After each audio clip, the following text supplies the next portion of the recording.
The story of my code is that when I press the 1 key, the kangaroo moves forward and gets smaller each time through the loop. My code uses repeats in this part to do the same actions again and again without having to build the code over and over. Inside this repeat block, the kangaroo changes size by -5, then moves 20 steps and waits 1 second. And it does this 4 times. This makes the kangaroo look like it's moving away and getting smaller, or getting smaller than moving away. What I think I struggled with, or that a student might struggle with, is restarting the sprite back to the original size and position, because even after I pressed the green flag, it still stayed small. So this is pressing the 1 key, it's getting smaller and moving forward, and then if I reset it, it stays small. For the B, the story of my code is that when I click on the B, it moves in a smooth circle across the screen. My code uses repeats in this part to do this over and over again. I used a repeat of 360, and inside the loop, the B turns 1 degree and moves 2 steps each time, which helps create a full circle because 360 degrees makes a complete rotation. One thing I struggled with, or that a student might struggle with, is making the beat go in a circle. At first, it was not smooth, but changing the repeat to 360 helped make this look more like a circle.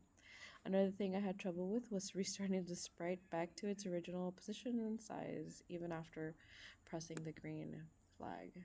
And so this is my sprite moving in a circle.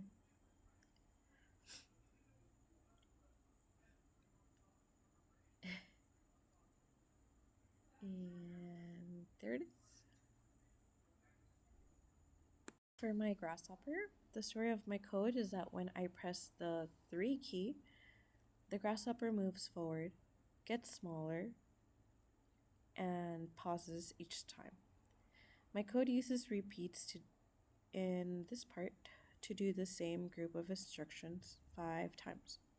The grasshopper moves 10 steps, then changes by -10, so it gets smaller, and then it waits 1 second. And it does this 5 times, which makes it look like it's moving further away and getting smaller as it is moving. One thing I struggled with, or that a student might struggle with, is getting the sprite to restart in the original place and original size. Because even after I press the green flag, the size of the grasshopper would stay the same. And this is pressing the number 3. Pressing the number 3. And then if I reset it, it stays small again. And so that's what I had struggled with for these, for all of my sprites, was making the character or the sprite go back to its original size.